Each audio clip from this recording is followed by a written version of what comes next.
Wayne and Christine and all the Soil Health Institute staff, congratulations on this meeting. And it's very important that we really begin to think about soil health, but much more in a comprehensive aspects that have been approached. And I really did enjoy the farmer panel because a lot of this, and as I've been retired for the last few months, I've spent a lot of time, and even before I retired, working with producers. And when Wayne asked me to give this talk, he asked what I could talk about. And I said, one of the things that I get from producers and all of this is, why should they care about soil health? What does soil health really mean to a producer from this perspective? And you saw a little bit of this on the last panel in their journey and all of this. And actually, I'll talk about one of the journeys that we've had with a producer in this. But, as I give talks on this, the aspects of what is the value of soil health, and one of the questions that always comes up is how it's going to affect my management. And then there's always this question: is it going to increase my profit, or is it going to cost me money? And then there's a risk aspect in that as well. Is it going to increase my yields? I'm going to add all of this along the way.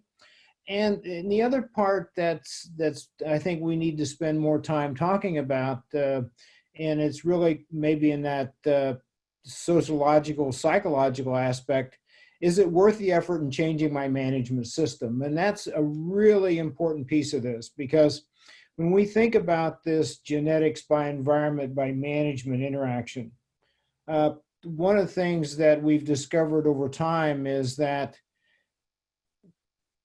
concept is really built around management. But one of the aspects in management that we've got to understand is that sometimes management decisions are really sociological and psychological decisions. They're not so much about economics. They're really about the comfort of being able to do that, and how much am I going to lay awake at night thinking about that management decision, and what's it going to put into risk in all of this. And so they can see the changes in terms of soil, in terms of erosion. They can see all the other pieces, but this the mind aspect and all of this in terms of management really becomes the important part of this. They've all heard these talks, in terms of soil health, that, you've got to reduce the tillage, that there really needs to be the piece of continuous cover on that soil to protect it, and all of this. They're looking at cover crops, looking at crop diversity. In some places, we even talk about how we can add livestock back into that system. The aspect of bio-based fertilizers that goes into this. How could we more effectively use manures in this? And so, producers have seen all this, and they've been to talks in which they talk about this, but then they get into this thing of saying, how do I do this? And what's it mean for me, and all of this.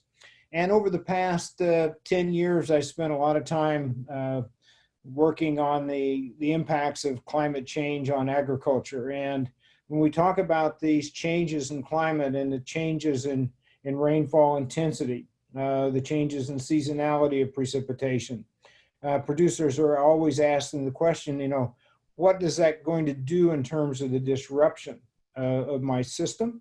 What's it going to do in terms of the disruption of my management along the way? And so when we ask them to think about changing soil health, and then they see all this variable weather within the growing season, they're going, how do I begin to bring all these pieces together in all of this? So the process of increasing soil health that I give to producers is the fact that in order to change soil health, the first rung on this ladder is biological activity, is that we have to create a stable microclimate. And that stable microclimate for the biology is really based on four things. Microbes want food, they want a carbon supply, they want water, they need water just like all living systems need water. They are aerobic systems, so they need oxygen is going into that. And then the shelter from a biological aspect in the soil is they really don't like disturbance. Microbes that are doing all these changes within the soil don't like change any more than you and I. And so you got all of this piece going on. And when you look at this, there's a lot of invisible and dynamic processes. We see organic matter turnover. We see changes in the organic matter pools within the soil. We see improved nutrient cycling in there. Those are things that we can test, but we don't see. And then we begin to see the visible outcomes, improved soil structure, improved water availability. I was glad to see the drought resilience was one of the top things in there, because agriculture is really about processing water, processing nutrients, processing light. And when we think about efficient agriculture, it's really about how do we think about bringing those three things together that build an agricultural system that's stable and robust, that really is the foundation of sustainability. So when we think about changing soil health, is that these four things are critical, and they're just like you and I. Those are the four basic needs of life that you and I want as well. And you also have to realize that the major limitation to crop production is water. And we look at yields around the world, we look at all these different dynamics going on, and yield variation within the field is that it's really about water availability. Water availability at the right time. Farmers have yield maps in here. They look at those, they see those poor parts of the field in there. Sometimes that water availability is not always on the deficit side. Sometimes it can be on the plus side in terms of too much water that's caused a reduction in yield as well. So, we see these yield maps, and we have to realize that what we're in the business in agriculture is really about capturing, storing, and making that water available to that Another crop. study just that we looked at, and this is by Dennis Egley and myself, where we looked at county level yields for 40 years across selected counties in Iowa, Kentucky, and Nebraska. You can see a relationship on that between yields and the NCCPI. The NCCPI is the National Crop Commodity Productivity Index. It's actually an index that NRCS has in their soils database. It describes the quality of that soil relative to producing corn and soybeans. Think about it this way, an NCCPI of 0 is basically a parking lot, and 1 is a very high quality soil. And you look across this, that as we move from poor soil to good soil, the average county yields increased. You look at that and say, better soils, better yields in all of this. And there are a few of those points in the lower parts of that in which there actually was 0 yield some years. There was complete crop failure. And then you look at the Nebraska data, it doesn't show a relationship between productivity and the NCCPI because we selected only irrigated counties. So if you can manage the water, the quality of the soils isn't quite as important. But if you're relying on rainfall as the input into your soil water balance, the quality of the soil has every impact on what you get for productivity. And that's where we see a lot of the yield variation among yields. That's we see it within a county level. You can think. If we look at this variation of NCCPI across the Midwest, we see variations in that across the Corn Belt. Within fields, there are different NCCPI values. Salt water availability is one of the dominant factors that influences yield variation within fields and among years. And this is that. Sorry about that. And if we look at stable soil systems, the key to all of this is how do we get infiltration into that soil? If we got stable soil aggregates, this is a diagram we put together to start explaining to people just why the value of that aggregate is out there, is that Stable soil aggregates withstand the forces of water. They maintain their integrity in allowing water to continue to infiltrate. So if we got soil that has a low biological activity, we might have an aggregate. But as soon as raindrop energy begins to hit that, it begins to dissolve into sand, silt, and clay. And that silt particle begins to clog those pores. Once we clog those pores in there, we no longer have the capacity to move more water. So we have slow infiltration, fast time to runoff, and it's really created by that unstable microclimate within the soil.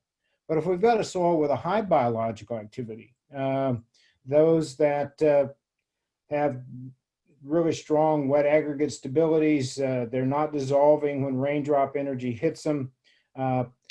We can continue to move water into that soil. And so I always tell producers that our aspect is how do we, it's not how much rain you get in the rain gauge, it's really how much rain you get in the soil. It's really about storing that water and making big advantage of it in all of this. And so we've got to protect that soil surface. That's where the cover comes in to protect it from raindrop energy. But there are times in which those soil is still exposed to the raindrops. And this is that. And if we look at this, soils change rapidly. One of the things that we've discovered is that in conventional tilled fields, where we've looked at changes in soil organic matter over time and we've looked at the carbon fluxes, is that a conventional tilled field is losing roughly 1,000 pounds of carbon per acre per year. So in order to look at this and see what happened if we changed that, we took another field, we put the same energy balance systems on that. We looked at the changes in soil carbon. We intensively sampled this field at 100. And we look at this dynamic and all of this. This is after 1 year of change within that we began to double the microbial biomass in that upper 6 inches and all of this. So we can change the soil, and this is by adding cover crops and no-till. So getting that tillage out of the system really pays the advantage. And if you, whoops. And then the other piece of this is in soil health and water. This continual cover that we talk about, first we've got to protect against raindrop energy. So the soil aggregates are protected and infiltration rates are maintained. We reduce the soil water evaporation so that water is used by the plant for transpiration, not evaporated just off the soil surface. And then there's a third advantage of that we don't really talk about very much. And that is that when we add that continuous cover to the soil, is that soil maintains a really cool temperature. It also maintains a microclimate that is wet. So we see a lot of roots that are very near that surface. So we can take advantage of light rainfall events, take advantage of that half-inch rain. That just penetrates just a little bit into that soil. So the roots are really able to take that up. That's where we see a lot of the biological activity in terms of the overall processing that's going on. So we see all these different things. And so we need, and again, these are all water related, but from different dynamics of the water balance and the soil hydrology as part of this system. One of the pieces of this that we've looked at, and we've been very fortunate to work with Wayne Frederick's. Wayne farms up in Mitchell County, Iowa. That's the county that borders Minnesota. So he's the northern part of Iowa. And he has been going through this, and he'll call it a journey when he and I give our tag team talks. His journey really began in 1992 when he had an early winter. He couldn't do any of his fall tillage. So he went to no-till soybeans starting in 1992. That worked so well that he went to strip-till corn in 2003 to achieve better placement of his fertilizer in the system. 2012, because of his relationship with the Iowa Soybean Association, American Soybean Association, and looking at the impact of the 2008 flood across northern Iowa, is that he began to add cover crops into this system. So Wayne has given us all of his data, field level data from 2003 to 2018, where we really did a deep dive into 10 different fields that he had over this period of time to see what was changing as we have changed tillage practices, as we've added cover crops as part of this system. And so it's really a pretty detailed analysis in this. One of the things that we see in the field, because what we did is we took the yield monitor data and we separated it by soil type within the field. This just happens to be for an Orslander loam. And within that, 2005 to 2017 is a corn soybean system. So the corn is in the odd years in this field. But what's important in this is that we've made the skewness more positive. So we're taking the low yielding parts of the field out. We see this across all the different fields that we've been working in. The kurtosis is basically that distribution about the mean. And so we see this increasing kurtosis because those means are more concentrated about the mean yield in the field. And, we basically looked at the dynamics of these fields and begin to see this. And over this period of time, from 1985, when we had first soil organic matter samples, to 2015, basically a lot of that organic matter within the field had doubled. And so you see these different pieces going on as well. But the more important part of this is this reduction of these low yielding parts of that. Means that part of the field has become more profitable because it's made better use of the inputs. It has had better water availability, all these different pieces that are going on. But if you look at this, and we took maybe a different level of this, and we went back and we looked at Mitchell County level yields relative to the rainfall patterns. And we find out that yields are negatively correlated with April and May rainfall. Excessive moisture in April and May disrupts the planting season. It may delay the planting season. It may create poor stands, all these different pieces. And so we see that at the county level, but in Wayne's data, that correlation is no longer evident as we've moved through that. So we've made that system more weather resilient in the rain and the spring rainfall. Also, you find out, and this is pretty typical across the Midwest, that yield is positively correlated with July-September rainfall. And this correlation is not as evident in his field as well. So we went back and we looked at water use efficiency. How efficient was he using precipitation during the growing season? And so in 2004, it was about 3.9 bushels per inch. And in 2018, it's 5.5 bushels per inch, a 41% increase in water use efficiency. On one field, a 50% increase in another field.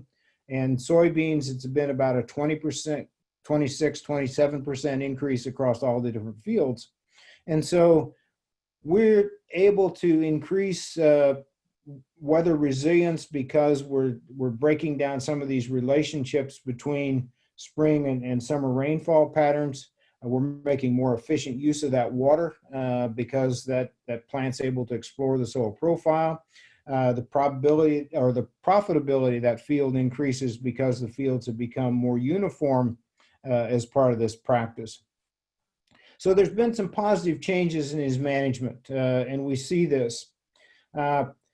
Really, he hasn't changed the nitrogen input over time, and the fertilizer use efficiency has increased.